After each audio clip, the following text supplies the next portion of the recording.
Some phone calls don't just wake you up, they shatter your life. It was 3 a.m. when the silence of my bedroom was ripped apart. I bolted upright, my pulse hammering against my ribs as the screen illuminated the dark Matthew. My 16-year-old stepson. A kid who never called at night, let alone at this ungodly hour. I grabbed the phone. Matthew, what's wrong? All I heard at first was ragged, shallow breathing. Then came a voice so thin and fragile I barely recognized it. Stepdad, I'm at the precinct. A cold dread flooded my veins. Where? Say that again. The words spilled out of him in a desperate, chaotic rush. The station on Pervomaiskaya. Stepdad, Valeria, she hit me with a silver candlestick. Now she's claiming I pushed her down the stairs. Mom is taking her side. She thinks I did it. Stepdad, please, come get me. I'm so scared. He whispered that last part, and it carried a raw, primal terror I hadn't heard in him since he was a little boy. It's the devastating moment a child realizes the protectors in his life have crossed over to the enemy's side. I didn't waste breath replying. I slammed the phone down, threw on whatever clothes were within reach, and within 5 minutes I was tearing through the sleeping city, pushing my battered old car to its absolute limit. My mind was a chaotic storm of memories. Valeria, the 36-year-old stunner my ex-wife, Andrea, had brought into her life 2 years ago. I'd flagged her poison the second I met her, sweet as honey smiles, masking eyes of pure ice. But Andrea hadn't just been in love, she'd been under a spell. Broken by our divorce, Andrea had clung to Valeria like a lifeline. I just hadn't realized back then that the lifeline was made of barbed wire. The Pervomaiskaya precinct was my old stomping ground. I'd spent 37 years in the force, the last decade of it running this exact station.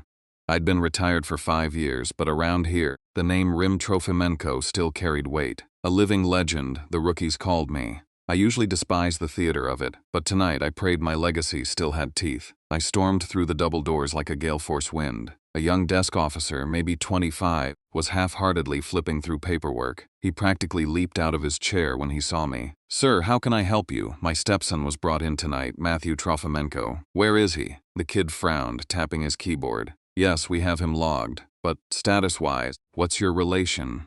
"I'm his stepfather, Rim Trofimenko." The rookie froze, his eyes widening to the size of Trofimenko, the commander Trofimenko, who used to run this place. "The very same," I snapped. "Now take me to the boy." I didn't ask. I commanded. It was the same iron voice I'd used to break hardened criminals throughout my career. The kid moved so fast he nearly sent his desk chair spinning. "Yes, sir, absolutely, sir. Let me get Ruslan Igorevich. He's the chief now. He'll want to see you." A minute later, Ruslan emerged. 50-ish, hair dusted with silver, eyes carrying the heavy exhaustion of a lifetime in the trenches. He'd cut his teeth under my command. A rare breed, an honest cop who actually cared. "Rim Sergeyevich," he said, offering a firm grip. "Never thought I'd see you back here under these circumstances. Cut the small talk, Ruslan. Where is my stepson, and what are we looking at here?" He let out a heavy sigh and gestured toward his door. "Step into my office, it's a mess." Once inside, Ruslan shut the door. He offered me a seat, but I remained standing, anchoring myself to the floor. "Lay it out," I ordered. Ruslan rubbed his temples, leaning over his desk. Around 11 tonight, Valeria Trofimenko walked in. She's claiming her stepson, Matthew, assaulted her. Said he shoved her down the stairs. She's got bruised arms, a scratched cheek, and she's demanding we press charges. Claims the kid is a ticking time bomb. My chest tightened, and Matthew's side of the story, completely opposite. He says she caught him on the back of the head with a heavy silver candlestick. I checked. There's a nasty fresh hematoma right where he said. He claims she's been systematically terrorizing him, breaking his things, and that his mother is completely blind to it. "And you're doubting him." My voice dropped to a whisper, a dangerous whisper. Ruslan knew that tone. It was quiet before the lightning strikes. "Rim Sergeyevich, I'm not saying I don't believe him. I'm saying it's a legal deadlock, two conflicting stories. The boy is 16 and age, prone to volatile outbursts. But then again, Valeria has physical evidence on her face. Where's the footage?" I demanded. "A house like that has security cameras." Ruslan shifted uncomfortably, avoiding my gaze, conveniently offline. "Valeria claims the system crashed 3 days ago and they were waiting on a technician." "How? Rim Sergeyevich? Where is he?" "Interrogation room. His mother is in there with him." I turned on my heel and walked out. Ruslan didn't even try to stop me. He knew better than to stand in front of a freight train.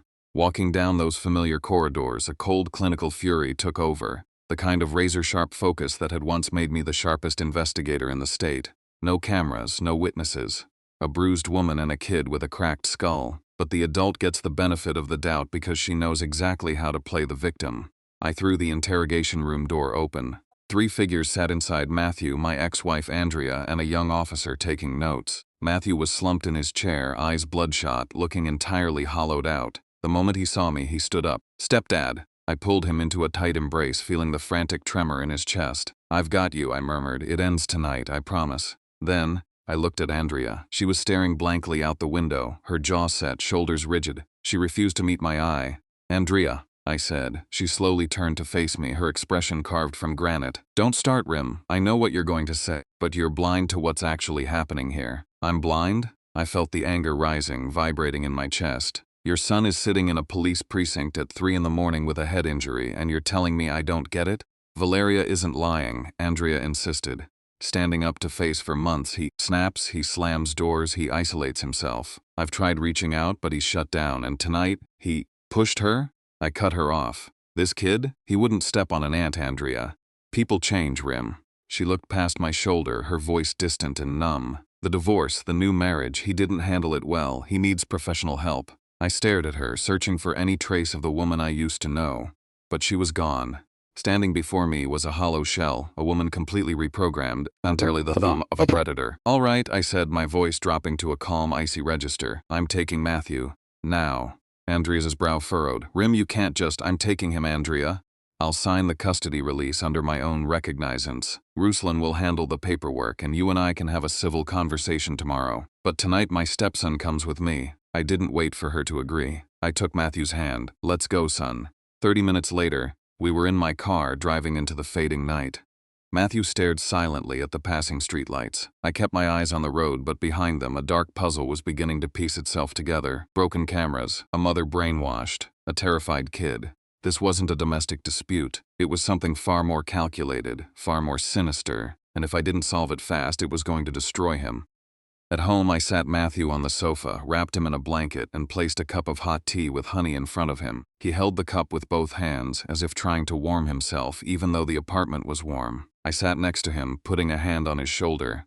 "Tell me," I said quietly, "everything from the very beginning." Matthew was silent for a long time, staring into his cup, his lips trembling. Then he raised his eyes to me, and I saw so much pain in them that my heart ached. "Stepdad, I don't know where to start. It's like a nightmare that has been going on for 2 years. Start from the moment Valeria appeared in your life." He nodded and took a sip of tea. "At first she was normal, even sweet. She brought me gifts, asked about school, smiled. Mom was glowing with happiness. I thought, well, okay, maybe this is good. I wanted Mom to be happy again after the divorce." Matthew's voice cracked on the last words. I squeezed his shoulder tighter. "And then what happened?" "Then they got married, and literally the next day, everything changed. She became different, as if she took off a mask. She started picking on every little thing. She said I ate wrong, sat wrong, walked too loudly. If I forgot to wash a plate, she would throw a tantrum. She said I was ungrateful, that Mom spent her whole life on me, and I couldn't even keep basic order." "Did she say that in front of your mother?" "No." Matthew shook his head. "In front of Mom, she was an angel. She would stroke my head, telling Mom, 'What a wonderful son you have. I'm so glad we'll have such a close-knit family.' But as soon as Mom went to work, Stepdad, she turned into a monster." He fell silent, and I saw a tear roll down his cheek.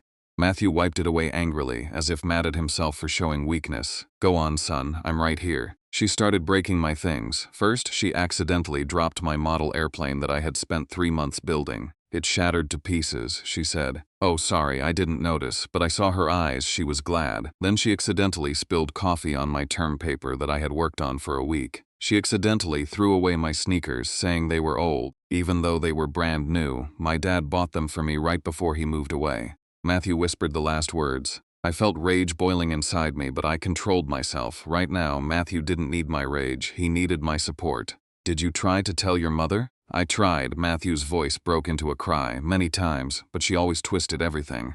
She told Mom that I broke everything myself just to blame her, that I couldn't accept her as my new stepmom, and that I was jealous of Mom. And do you know what the worst part is? Mom always believed her. She would tell me, 'Matthew, I understand it's hard for you, but Valeria wants what's best. She loves you. You shouldn't react like this.' She didn't see it. She didn't see anything at all." I listened, and with every word, something broke inside me. My stepson, this smart, kind boy, had lived in hell for 2 years, and his mother, my ex-wife, was so blind that she couldn't see the obvious. "Tell me about the basement," I requested. "You said she locked you in the basement." Matthew turned pale. His knuckles turned white on the cup. That was 6 months ago. Mom went on a business trip for a week. We were left alone. I came home from school, wanted to eat, opened the fridge, and there was absolutely nothing in there. She had thrown everything away. I asked Valeria, "What's for dinner?" She looked at me and smiled that nasty smile. She said, "Nothing. You'll starve. Maybe you'll learn to appreciate what your mother does for you." I couldn't take it. I stood up and walked around the room, my hands shaking. I clenched them into fists, forcing myself to calm down. "And what did you do?" I tried to leave. I wanted to go to the store to buy something with my allowance, but she stood in the doorway and said, "You're not going anywhere, stay home." I tried to push past her, and then Matthew's voice trembled. She grabbed me by the arm and dragged me to the basement. "We have a small storage room there, cold, dark." She pushed me in and locked it with a key. She said, "You'll sit here and think about your behavior. How long did you stay there?" 5 hours, I screamed. Banged on the door, then just sat in the corner and cried. When she finally opened it, she said, "If you tell your mother, next time will be worse and she'll believe me anyway, not you." I returned to the sofa and hugged my stepson. He buried his face in my shoulder and cried quietly, with muffled sobs, the way boys cry when they are trying to be strong. "She didn't do it again," he whispered through his tears. But every time Mom went away, I was terrified that she would do it again. "Stepdad, I'm so tired of being afraid." "I know, son, I know." We sat like that for a while, then Matthew calmed down, pulled away, and wiped his eyes. "But that's not all," he said quietly. "The scariest thing I heard was 3 days ago. I became alert." "What did you hear?" Matthew looked me in the eyes. "I accidentally overheard her phone conversation. She was talking to someone, I don't know who.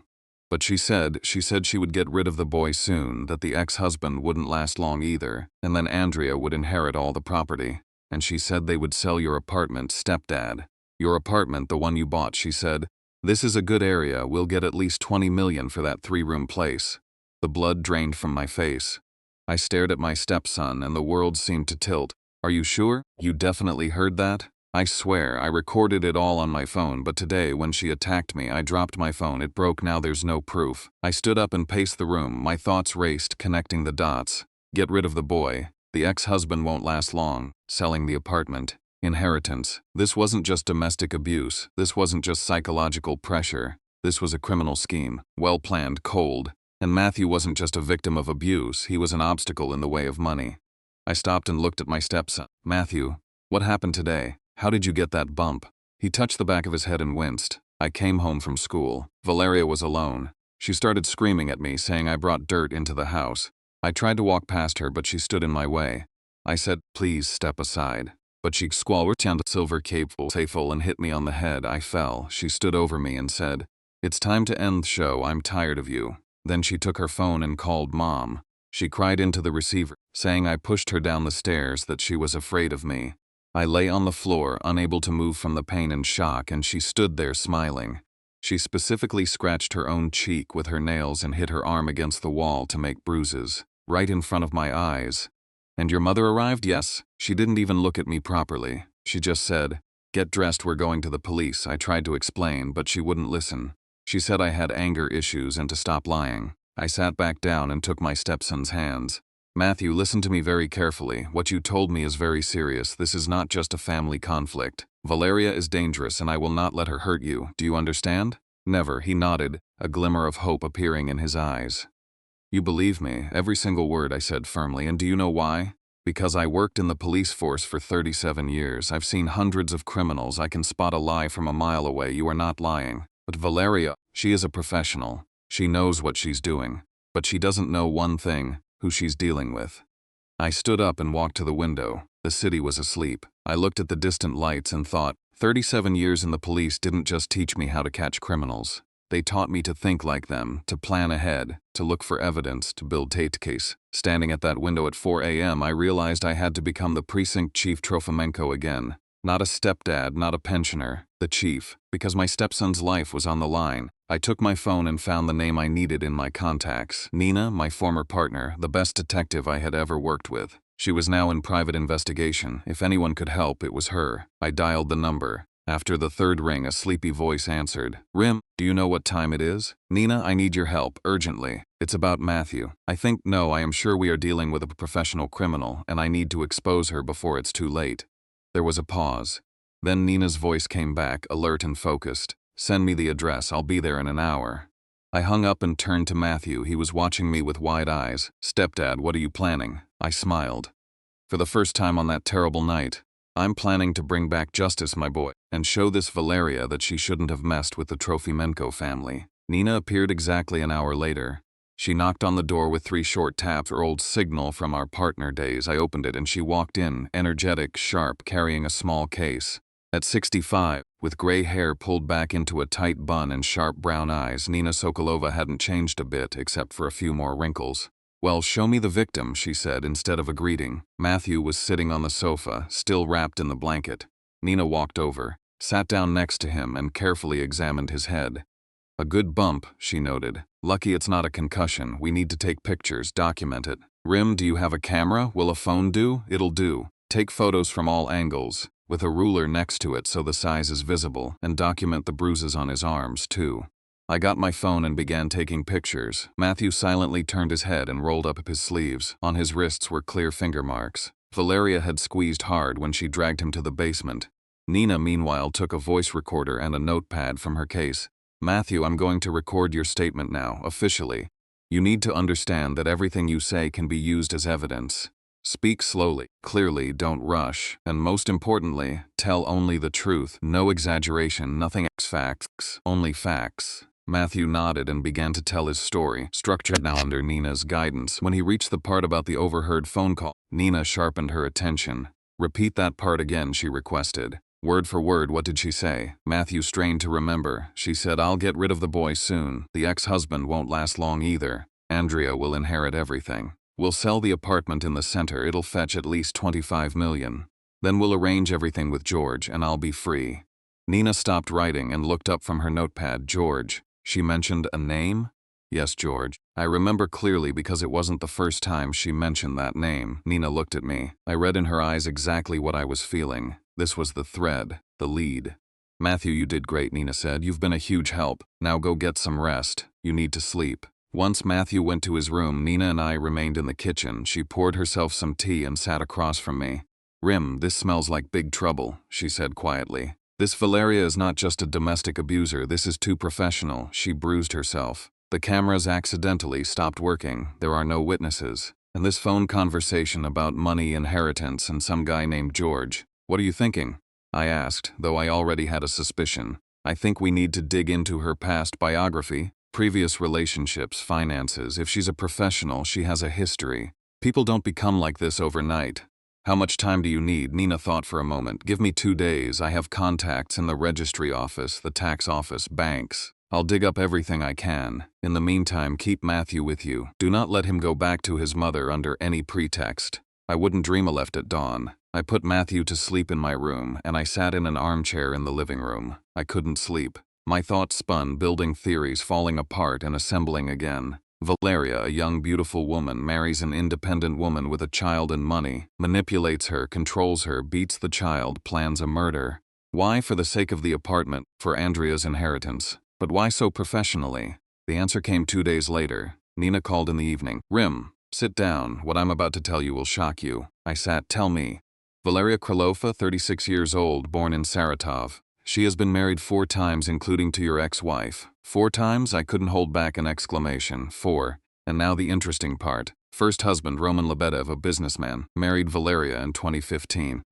A year later, he died of a heart attack. He was only 42, and before that, absolutely healthy. Valeria inherited all his property, about 3 million rubles, and an apartment in Moscow. Second husband, Sergei Kovalev, also a businessman, this time in IT, married in 2017. A year and a half later, Sergei fell down the stairs, at home. The security cameras weren't working. Broken neck. Valeria inherited everything again, 5 million and a country house. My God. Third husband, Igor Belov, owner of a construction company, married in 2019. Igor had a son from his first marriage, Pavel, who was 20. A year after the wedding, Pavel disappeared. According to the official version, he went to study abroad.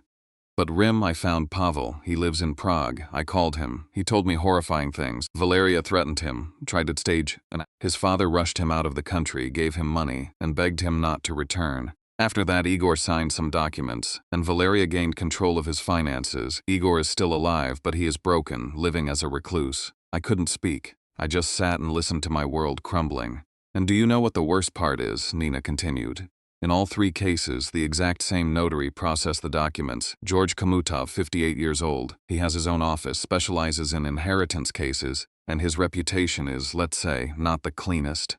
There are suspicions of document forgery, but nothing has ever been proven. So they are working together, I whispered. Valeria marries wealthy people. If there are children here, she either gets rid of them or drives them out of the house, then stages an accident with the spouse or drives them to a state where they hand over everything voluntarily. George prepares the documents and they split the money. A clean, well-rehearsed scheme. I stood up, pacing the room, my hands shaking. And now her target is my ex-wife and my stepson. Exact. Andrea is a successful businesswoman. She has money, real estate. Matthew is the heir who stands in the way, and you, Rim, own a prime apartment in the center. Valeria plans to get rid of Matthew, then you, then Andrea, or drive Andrea to a state where she hands everything over herself. A classic Black Widow scenario. I stopped and looked out the window. Dusk was falling. Somewhere out there in one of those houses, Valeria was sitting, planning, preparing, thinking she had won. But she didn't know one thing. I now knew the truth, and I would not let her touch my family. Nina, I said without turning around, we have to catch her with evidence, with a confession, so she goes away for a long time. Agreed, but we need a plan and we must act fast. If she senses we are digging, she might run or worse, accelerate her plans. I turned to look at my friend. I have an idea, but for this we will need Matthew and it will be dangerous. Nina looked at me intently. What are you planning? We will equip Matthew with hidden cameras. He will go back to the house, ostensibly to pick up his things, and the cameras will record everything Valeria says and does. If she is truly who we think she is, she won't contain herself. She will say something that gives her away. Nina frowned. Rim, that's risky. If she snaps, she could hurt the boy. I know, but we have no other choice. Matthew's word is not enough. The recording is gone, the phone is broken. We need new, direct, irrefutable evidence. Nina was silent for a long time, then nodded. Fine. I have the equipment, micro cameras that can be sewn into clothing. 2 of them, one on his chest, one on his back. The recording goes to the cloud in real time. Even if Valeria takes his clothes, the recording remains. Excellent. When can we start? Tomorrow. Let me prepare everything and you talk to Matthew, explain what is required of him. And Rim, make sure he agrees. It has to be his decision. I nodded. The next morning I talked to Matthew, telling him everything I had learned from Nina. He listened, growing paler. When I finished, he was silent for a long time, then asked, Stepdad, did she really kill 2 people? We are almost certain of it. There is little proof, but everything points to yes. And she wanted to kill me too? I'm afraid so. Matthew nodded. His face became serious, almost adult. Then I will help. Are you sure? It will be dangerous, I'm sure. If I don't do this, she might kill Mom or you or someone else. I can't just sit and wait. I hugged my stepson tightly, my brave, strong boy. All right, I whispered. Then tomorrow we begin the operation. The next morning, Nina arrived with a small black case. She laid out the tiny cameras on the table. Each was no bigger than a button with wires thin as threads. I'll sew one into his jacket collar, and the second on the inside of his backpack, she explained, pulling out a needle and thread. Both cameras transmit to the cloud in real time. If anything goes wrong, Rim, I can be there in 5 minutes. My car will be parked 2 blocks away. Matthew stood silently, watching Nina's deft movements. I saw his hands shaking, though he tried not to show it. Matthew, listen to me carefully, I said, sitting next to him. You will go into the house and tell your mother you came to pick up your things. Keep calm, don't provoke Valeria. Just pack your clothes and textbooks. And most importantly, find that candlestick. It's crucial evidence. If she attacks you again, do not get close to her. Keep your distance. If you feel danger, leave immediately. Your safety is more important than any evidence. Matthew nodded. Nina handed him a phone. Here, a new one. If anything happens, call us immediately. Don't play the hero. An hour later, we pulled up to Andrea's house, a large cottage in a wealthy neighborhood. Matthew got out of the car. I saw him take a deep breath, straightening his shoulders, my brave boy. Nina and I stayed in the car, turning on the tablet. The screen showed the feed from the cameras. The quality was excellent, the sound clear. Matthew rang the doorbell. Andrea opened it, her face looking tired and drawn. Matthew, what are you doing here? Hi, Mom, I came for my things. Can I come in? Andrea hesitated for a second, then nodded and stepped aside. Matthew entered the house. The camera showed the hallway, the stairs, the expensive wallpaper, everything as before, but the atmosphere was different, heavy and oppressive. Go quickly, take what you need, Andrea said hollowly. Valeria's home and I don't want a scene. Matthew went upstairs, opened the door to his room, and I heard him gasp softly. The camera showed complete devastation. The posters on the walls were torn, the bookshelves overturned, clothes scattered on the floor. His desk was flipped. Written on the wall in red lipstick were the words, "Get out of our lives, my God," I whispered. Matthew walked further in, bent down, and picked something up from the floor. The camera zoomed in. It was a photo of his father. The glass in the frame was shattered, the photo itself crushed with a clear heel print. Matthew clutched the photograph and a tear rolled down his cheek. "Matthew, don't get distracted," Nina said quietly into the microphone. "Find the candlestick." Matthew wiped his eyes, looked around, and began carefully sorting through the items on the floor. He looked under the bed, then turned to the nightstand and froze. On the nightstand lay the silver candlestick, massive and antique. There were dark stains on the base, blood. He took the phone Nina had given him and began photographing the candlestick from all angles. At that moment, the door burst open. Valeria stood on the threshold, dressed in a silk robe, her hair down, a cold smile on her face. Well, the mama's boy is back," she drawled, entering the room. "Missed home?" Matthew took a step back. "I'm just taking my things." "Your things?" Valeria laughed. "There is nothing yours here. This is my house, my wife, my life, and you are just an obstacle that I will soon get rid of. Please." She stepped closer, her eyes gleaming with a strange light. "Do you think your stepfather will protect you, that old cop? He'll be gone soon enough himself, and then your mommy will sign whatever I tell her to. Like a good little girl, they are all so weak, so easily controlled. One word, one tear, and they are ready to do anything." "Valeria, you're being recorded right now," Matthew tried to warn her, his voice trembling. She only laughed. "Your stepfather is a nobody now. A pensioner. A former cop who decides nothing, and I have a lawyer. A very good lawyer who knows how to make any recordings disappear. So record all you want." She walked up close, grabbed Matthew by the chin, forcing him to look into her eyes. "Do you know what I'll do to you? I'll send you to a closed facility for troubled teens. They'll teach you to obey there. And if they don't, well, accidents happen. Stairs are so steep, windows are so high, it's easy to fall. Let go of me. I will. But remember, your days here are numbered, just like the days of your precious stepdad. He has an apartment in the center, you know. People kill for real estate like that, but I won't even have to kill him, I'll just wait. Old people die on their own, especially when they get a little help." At that moment, her phone rang. Valeria let go of Matthew and pulled out her phone. "George, hi. Yes, I'm at home. No, everything is going according to plan. The boy is hovering around, but it won't be for long. Are the documents ready? Excellent. As soon as the old man signs over the deed to the apartment, we can proceed. We'll sell it for $25 million, maybe more. Then we'll deal with Andrea. She's almost ready. Another couple of months and she'll sign everything. And then, well, you know, like it was with Roman. Fast, without unnecessary noise." She spoke calmly, casually, as if discussing grocery shopping. Matthew stood pale, pressed against the wall. "Okay, see you tomorrow. No, Andrea doesn't suspect a thing. She's like a puppet. I say jump, she jumped. The perfect wife." She laughed. "Yes, the fourth one, and the last. After her, I'll have enough to last me a lifetime." She hung up and turned to Matthew. "Hear that? That's how it's called life. The smart survive, the stupid die. Your father was stupid. Died of cancer. Poor thing. Though, you know, sometimes I think maybe I helped him a little." She smiled a terrifying smile. "Just kidding, of course, or am I?" Matthew lunged for the door. Valeria blocked his way. "Where are you rushing? I'm not finished yet." Just then, Andrea walked into the room, her face pale. "Valeria, what were you just saying?" Valeria turned, momentarily caught off guard, then smiled. "Andrea, darling, you misunderstood. I was just scaring the boy so he wouldn't act up anymore. You were talking about about my mother, about money." Andrea's face was like a mask. She turned to Matthew. "Go, son. Get out of here."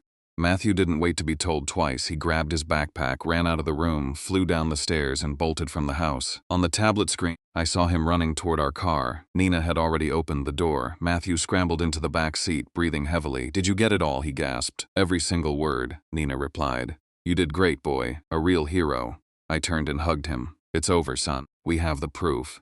That evening, Nina and I sat at my place and reviewed the recordings. Threats, confessions, the call with George, everything was captured with perfect audio quality. Every word was clear. We had enough to lock Valeria up, but something was still missing. "We need a full confession," Nina said, leaning back on the sofa. "What she said to Matthew is good, but a lawyer could argue she was just scaring a teenager. We need her to confess to the murders to someone she thinks she has defeated, in front of witnesses." I poured myself some tea and thought. Valeria was smart and cautious. She wouldn't confess for no reason. We needed bait, something that would make her relax and feel like a victor, and then it hit me. "Nina, what if I surrender?" "What?" "I'll call Valeria. I'll tell her I'm tired of fighting, that I'm ready to sign my apartment over to Andrea just to leave Matthew in peace. I'll invite her here with George. I'll say, come over, let's sign the paperwork quickly. Nina squinted. A trap. Exactly. My apartment will be wired with cameras, and the police will be waiting outside. When Valeria starts celebrating her victory and lets her guard down, we'll take her. Rim, it's risky.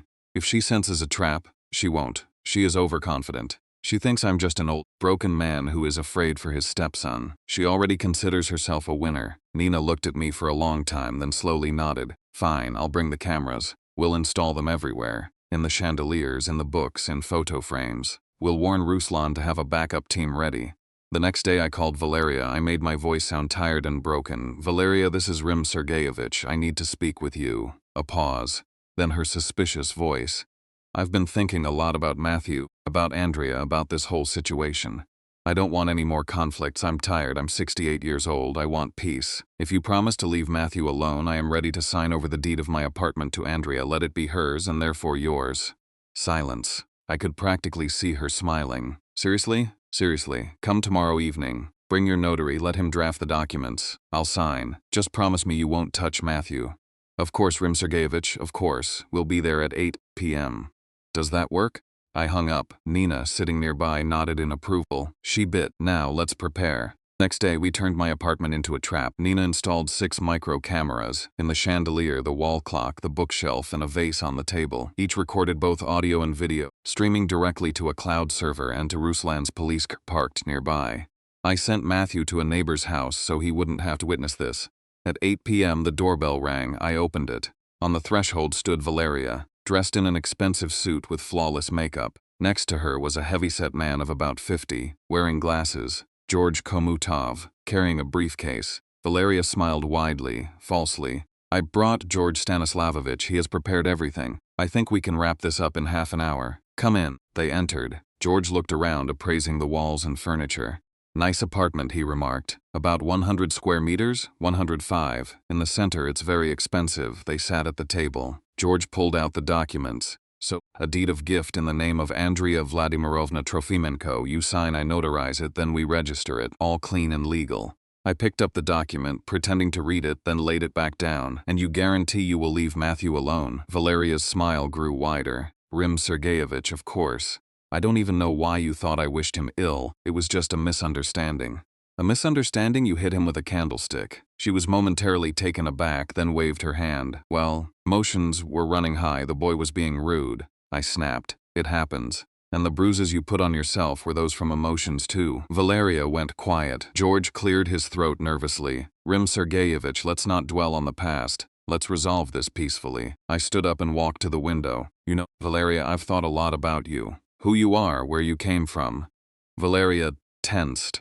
What did you find out? I turned and looked at her. That you were married 3 times before Andrea, Roman, Sergei, Igor. They all died or lost everything, while you got the money.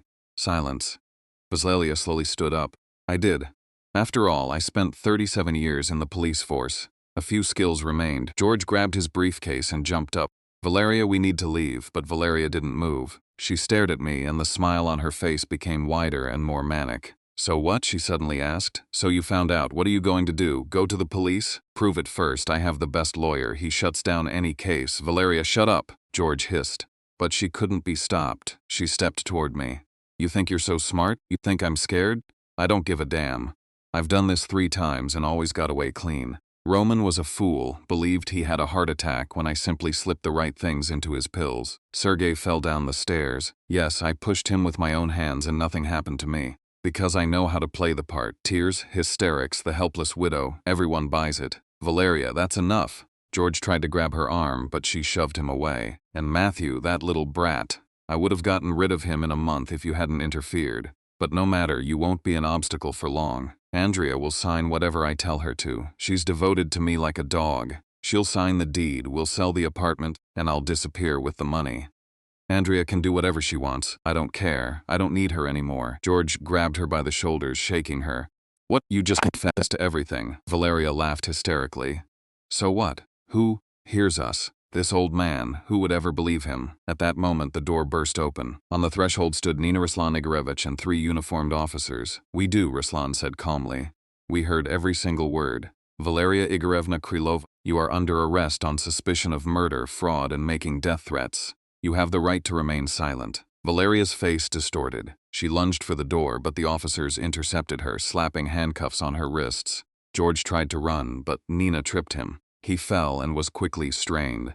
"This is a setup. This is illegal. You have no right." "We do," I said, walking up close to her. "Everything is recorded. Every single word. Cameras, audio, witnesses. You lost, Valeria." She was led away, and George was taken out behind her. I stood in the middle of the apartment and only then realized how much my legs were shaking. Nina supported me by the arm. "Rim, you did it. Well done." I nodded. There were no tears, only a massive, all-consuming exhaustion, but behind it, a profound relief. Matthew was safe. Valeria would never hurt anyone again.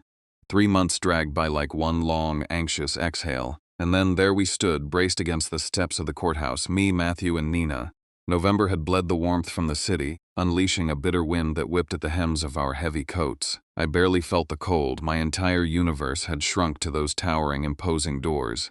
Behind them, Valeria's fate was waiting on the scales. Inside, the gallery was a wall-to-wall crowd of ghosts. I scanned the rows, recognizing the wreckage she had left in her wake. There was Roman's mother, a fragile figure drowned in mourning black, flanked by her surviving son and his wife. A few benches down sat Sergei's family, their faces tight with buried grief. But it was the lone figure in the corner that drew my eye, a young man maybe 25, sitting entirely by himself. Pavel, Igor's son.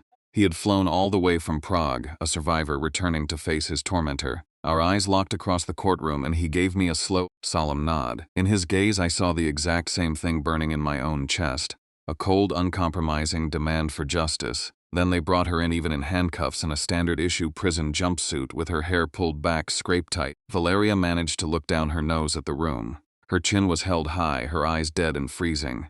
When she caught me watching, she let her lips curve into that same sickening, arrogant smirk that had once made my blood run cold. George was led in behind her, a shell of a man, his shoulders slumped, his face a pale, pasty gray, his eyes glued to the scuffed floorboards. The high society notary who had spent a decade rubber-stamping murder was finally sitting in the dock where he belonged. The judge, a sharp-eyed woman in her 50s who looked like she'd seen every brand of human malice, took her place and tapped her gavel. The sharp sound echoed like a gunshot. "Case docket," she read, her voice cutting through the murmurs. "The accused, Valeria Igorevna Krylova and George Stanislavovich Komatov. Charges: 2 counts of murder, grand larceny and fraud, felony domestic abuse, and document forgery. Prosecutor, the floor is yours." Our prosecutor was a lean, clinical man in his 40s, carrying a file thick enough to crush a career. He didn't waste time on theatricality. He went straight for the jugular. "Your Honor, we will prove that over the last 10 years, Valeria Krylova operated a systematic predatory scheme. She targeted, isolated, and married wealthy individuals for the sole purpose of liquidating their assets. When survivors stood in her way, she eliminated them. In 2 cases, she succeeded. Roman Lebedev died of a chemically induced cardiac arrest, his medication carefully tampered with. Sergei Kovalev was murdered, pushed down a flight of stairs in his own home. In both instances, the accused inherited every dime. The projector flickered to life, painting the dark wood of the courtroom with medical autopsy reports, bank ledgers, and wire transfers. It was a flawless paper trail. And then came the audio. The courtroom speakers crackled and Valeria's voice filled the room, sounding chillingly intimate. "Roman was a fool. Sergei fell down the stairs. Yes, I pushed him with my own hands." The silence that followed was suffocating. You could hear the shallow, terrified breathing of the spectators. Roman's mother collapsed into her son's arms, her quiet sobs cutting through the courtroom. The judge stared over her glasses at the defense table. "Defendant, is that your voice on the recording?" Valeria bolted upright, her icy composure fracturing. "This is a circus. I was coerced. That washed-up cop set me up." "Sit down," the judge warned, her voice dropping to a dangerous low register. "One more out, and you will view these proceedings from a holding cell." The parade of victims, the prosecution called its witnesses, and I took the stand first. I kept my eyes on the jury, detailing the desperate 3 a.m. call, the raw panic at the precinct, the quiet horror of Nina's investigation, and the sting operation. Valeria glared at me the entire time, her eyes burning with a silent promise of violence. I didn't blink.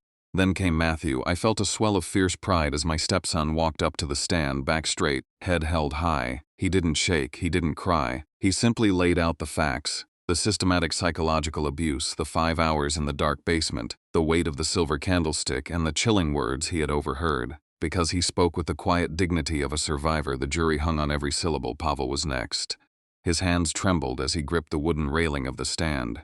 She targeted my father when I was 20, Pavel testified, his voice thick with old pain. First, she poisoned his mind against me. Then the accident started. My brakes failed twice. A balcony railing I leaned on suddenly gave way. My father realized what she was before it was too late. He smuggled me out of the country, gave me whatever cash he had, and told me never to come back because she would kill us both. And your father's current state? The prosecutor asked. He's a ghost, Pavel whispered. He signed over everything just to make her stop. He has nothing left, no business, no money, no spirit. The tragic stories kept piling up. Sergei's sister wept as she described a frantic phone call from her brother the night before he fell, begging for help because he was terrified of his new wife. When George took the stand, he tried to play the ignorant bystander. I'm just a notary, I don't ask questions, I just process deeds. But the prosecutor countered by flashing his personal bank records on the screen. Huge unexplained deposits, cuts of the blood money, landed in his account within days of every tragedy. Valeria sat through it all, her expression hardening into granite. But when the judge asked if she had a final statement, she stood up, looked at the weeping families, and let out a sharp, mocking laugh. You are all so incredibly pathetic, she sneered, her voice echoing off the high ceilings. Sitting there looking at me like I'm the monster. You'd have done the exact same thing if you had the spine for it. They were weak. Roman, Sergei, Igor, Andrea, all of them. Put a pretty face in front of them, shed a few tears, and they'll hand you the world. I didn't force them. I just exploited their stupidity. My only regret is that this old cop put his nose where it didn't belong. But don't worry, I have deep pockets, and I will be back. Is that a threat, Miss Krylova? The judge asked, her voice dangerously quiet. Let the record reflect an additional charge of courtroom intimidations.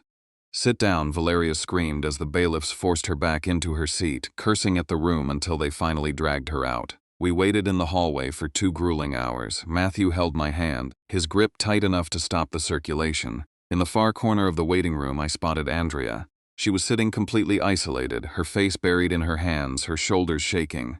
She looked up, our eyes met, and she instantly looked away, drowned in her own shame. Finally, the bell rang, the jury was back. We took our seats, the judge stood up, the courtroom falling dead silent. On all counts, the court finds the defendant, Valeria Igorevna Krylova, guilty, sentenced 25 years in a maximum security penitentiary with full asset forfeiture. George Stanislavovich Komutov is found guilty of criminal conspiracy, sentenced 10 years, and the permanent revocation of his license to practice law.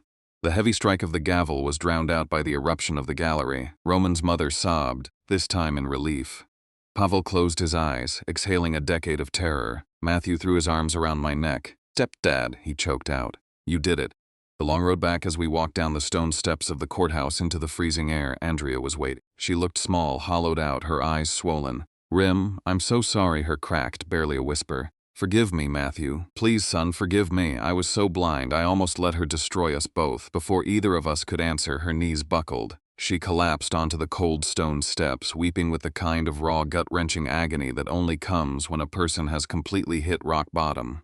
Matthew looked at me.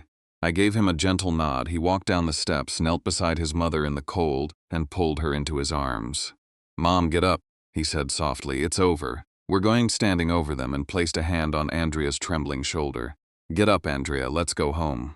Back at my apartment, the 3 of us sat around the kitchen table. I brewed a pot of strong tea and set out a homemade pie, the kind Andrea used to love when things were simple. Nobody spoke for a long time. The silence was heavy, but it wasn't hostile anymore. It was the quiet of a battlefield after the shooting stops. Andrea finally raised her head, her face pale. I don't even know how to begin apologizing, she said, her voice dry and broken. I failed my own kid. I let a monster poison my home for 2 years while I lived in some kind of trance. She was a professional, Andrea, I said quietly, keeping my tone level but firm. Manipulating vulnerable people was her trade. But you are his mother, you should have looked closer. You should have fought for him. I know, she whispered, her head dropping. I'll carry that for the rest of my life. What do I do now? She looked at Matthew, her eyes pleading. How do I fix this? How do I earn your trust back? Matthew stared down at his teacup, watching the steam rise before looking up with a maturity that broke my heart. Just be real, Mom. Don't be the person she made you. Just be the mom you were before all of this. Fulled over Andrea's cheeks. She nodded rapidly. I will, I promise. Promises don't mean much right now, Andrea, I intervened gently. You have to build this back brick by brick, with action. Matthew is staying with me. You can visit, spend time with him, and rebuild your bond slowly. But right now, he needs a safe harbor, and you need to heal. Andrea agreed, letting out a long, shaky breath. I've already started therapy. I realized after divorce I never actually dealt with the pain. I just buried it, and when Valeria showed up I grabbed onto her like a life raft. I was too terrified of drowning to notice she was pulling me under. For the first time in 2 years we sat and talked like human beings. No screaming, no accusations, no manipulation. Just 3 broken people trying to figure out how to put themselves back together. A clean slate. A month went by. True to her word, Andrea showed up every weekend. At first the visits were short, an hour or 2 of awkward walks in the park, but slowly the ice began to fracture. I watched Matthew's guarded posture soften. I watched his laughter return, tentative at first, then genuine. Andrea was changing too. The glassy, distant look in her eyes was gone, replaced by a quiet, focused warmth. One evening she arrived with a key ring in her hand. "I sold the house," she announced. Matthew and I exchanged a look. "The house where Valeria lived?" I asked. "Yes, I couldn't stand the sight of it. Every room felt contaminated by the person I let myself become. I bought a small, bright apartment a few miles away. I want to start over, completely clean." I nodded in approval, and Matthew offered her a small, encouraging smile. For the first time in a very long time, the air felt light. 2 years passed in a blur of quiet routine. I found myself sitting on our usual park bench under a canopy of green, watching Matthew walk down the path toward me. He was tall, sharp, carrying a leather messenger bag, a third-year law student at Moscow State University. It was almost impossible to reconcile this confident young man with the terrified, battered kid who had called me from a police cell in the middle of the night. "Stepdad, what are you doing sitting out here in the cold?" He laughed, sitting down next to me. "Mom said you've been brooding all day." "Just thinking," I smiled. "Your mother's wedding is next month. Can you believe it?" Matthew's smile softened. "I can. She's happy, Rim. Really happy. Elena is exactly what she needed. And Sophia is great." Elena was a pediatrician, a grounded woman who had lost her own spouse years ago. She didn't try to force herself into Matthew's life as a parent. She simply existed as a calm, steady presence. Her 14-year-old daughter, Sophia, had quickly become like a sister to Matthew, trading books and bickering over movie tastes. The wedding was small, set in a quiet garden with only close friends and family. Andrea stood at the altar in a simple cream dress, holding a bouquet of wildflowers, her face radiant. When they exchanged vows, I saw tears in her eyes, but they were the right kind of tears. Matthew stood by as the best man, and Sophia was the bridesmaid. Watching them laugh under the fairy lights, I felt a deep, profound sense of peace. This was our new family. It was scarred, rebuilt from broken pieces, but it was ours, and it was solid. During the reception, Andrea walked over and threw her arms around me. "Rim, thank you for saving him, for saving me." "Enjoy your night, Andrea," I whispered, patting her back. "You earned this." Later that evening, after the music had faded and the guests had gone, I stood by my living room window, looking out over the sprawling lights of the city. We had won. We had fought a monster and dragged our family back from the edge of an abyss. Valeria had tried to strip us of our dignity, our money, and our lives, but she had underestimated one simple, undeniable truth. A family bound by genuine love and resilience will always outlast the dark. We had weathered the storm, and we had come out stronger on the other side.